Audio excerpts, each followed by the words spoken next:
Hello, coaches. Welcome back to another episode of Coach Better Spotlight. My name is Kim Cafino, and I've worked with hundreds of teachers, coaches, and leaders in schools around the world to help them create thriving and sustainable instructional coaching programs. And I'm on a mission to help you coach better. Wherever you are in your coaching journey, we can support you. Come learn with us in one of our courses or private mentoring packages designed specifically for instructional coaches. Join our Coach Better global community, ask any questions you'd like to hear us answer, and find all of our resources for instructional coaches on our website at coachbetter.tv. You can also find us on social media at Eduro Learning or at our Coach Better Facebook group, and subscribe to our channel here on YouTube to catch all of our latest videos. If you're not sure where to start, take our free quiz and get a tailored list of our best coaching resources delivered straight to you and designed specifically for your level of coaching experience. Find it at coachbetter.tv/quiz. Today, I'm chatting with Leigh Miller, Deputy Head of School at Munich International School in Germany. This episode is extra special in two ways. First, MIS is the first international school I ever worked at. I was there from 2000 to 2005, and it was so wonderful to have that connection refreshed throughout this conversation. And second, Leigh is another senior leader who previously worked as an instructional coach. I absolutely love speaking to school leaders who have experience actually working as an instructional coach. They truly understand all aspects of the role and how important leadership support is to the success and sustainability of the role. In this spotlight, we're talking about structures over staffing. Sometimes schools can think that all it takes to build a coaching culture is to hire the right person. But actually, we need intentional systems and structures in place so we can make coaching successful and sustainable over time. Leigh shares her wealth of experience from working in multiple schools to help school leaders focus on the systems we need in place.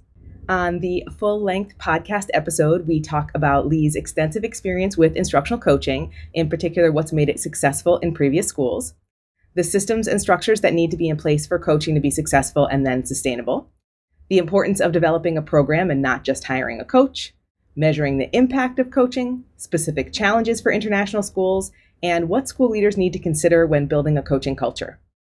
This episode is a goldmine of specific actions schools can take to develop and sustain a coaching culture, especially in an international school setting.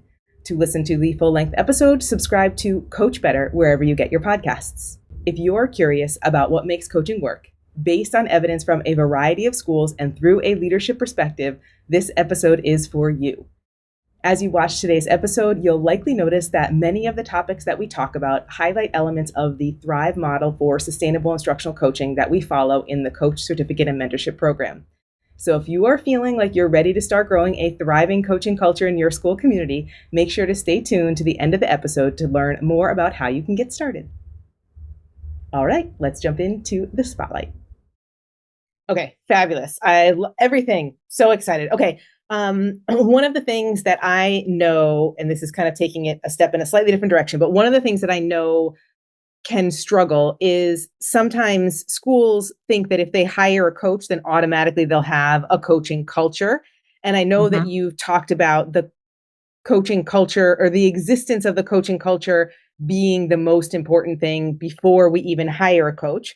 When we're looking for a coach and we do end up hiring that person, what are some things we want to think about as we're slotting that person into that position? Yeah, it's a really good question. I've seen a number of schools try to move forward with hiring a coach without thinking about all of the teachers that are involved in the coaching, and it's gone in different directions, right? Sometimes it's successful, sometimes it's not. And it's usually because people have different interpretations and anticipations about what to expect, right? And so I think the leadership needs to be on board, needs to be a complete support to that coach. I used to be part of the literacy coaching cohort in Europe. It's led by Shannon, and now it's Monica Medina. And they always invited the principals to one of the sessions because they just really highlighted how important it is for the coach and the leadership to have the same vision, right? And for the same messaging to be coming out. And so it was never the case where a teacher who was struggling was then assigned to work with a coach, because that actually causes such a negative perception of what coaching is. It was always the strongest teachers who were wanting to work with the coach and who were spreading the word organically that this is great. This is the best professional learning that I can have because it's about me and it's about my students. And you want it to become so irresistible that other teachers are like, I want a part of that.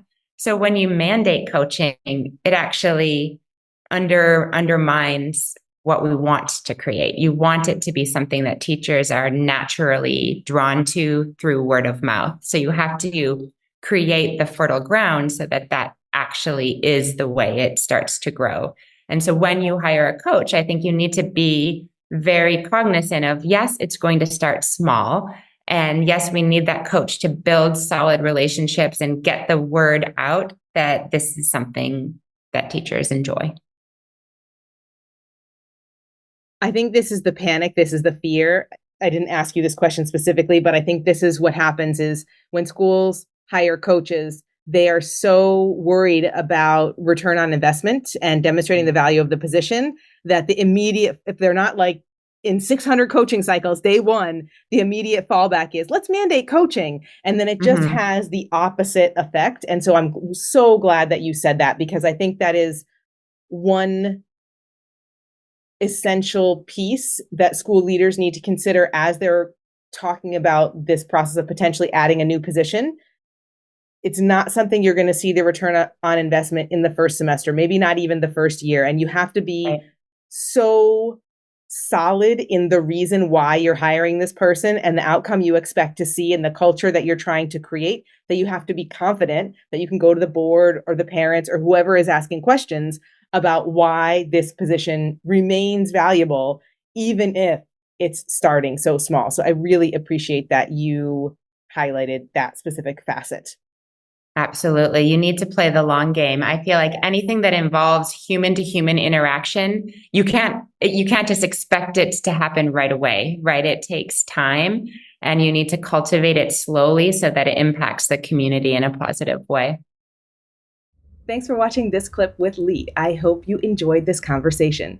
If you've been a longtime listener to the podcast or a subscriber here on YouTube, your ears probably perked up when Leigh was talking about cultivating a coaching culture and what's needed to make that successful and sustainable. I really appreciated Leigh's point about making coaching irresistible and the importance of ensuring clarity around the purpose of the program. Both of these elements and more that Leigh highlighted in this clip are exactly what we talk about in the Coach Certificate and Mentorship Program. That's because inside the program, we work through the Thrive model for sustainable instructional coaching. So you are focused on building a coaching culture within your school while you're developing your coaching practice as an individual coach. We use the 3 phases of the Thrive model: clarity, consistency, and community, to help you reflect on your coaching practice from both a macro view, looking at the whole school coaching program, and a micro view, looking at your coaching practice, all within a systems view to ensure that you're building sustainability from the start. To dig deeper into the Thrive model, make sure to download the Coaching Program Evaluation and watch the Thrive workshop. You'll get a deeper understanding of the model and be able to evaluate your coaching program and practice to see where you or your program has opportunities for growth. Find all of our free resources about the Thrive model on our website at edurolearning.com/thrive. And if you decide you need support as you go through this process, come join us in the next cohort of the Coach Certificate and Mentorship Program. Not only will you learn everything you need to be successful as a K-12 instructional coach with an entire academic year of curated coaching content, but you'll also get the support of a mentor to adapt your learning to exactly your needs and experience for the entire program. This program is truly personalized because we know you're coming to the coach with your own experience and expertise and your own needs in your unique school setting. So wherever you are in your coaching journey, we can support you in taking the next step forward. Plus, inside our private community, you'll learn with a global cohort of coaches from schools around the world, so you can see how coaching really works in other schools and build your network of coaches. Our global cohorts open only once a year, and registration for this year's cohort is coming up soon.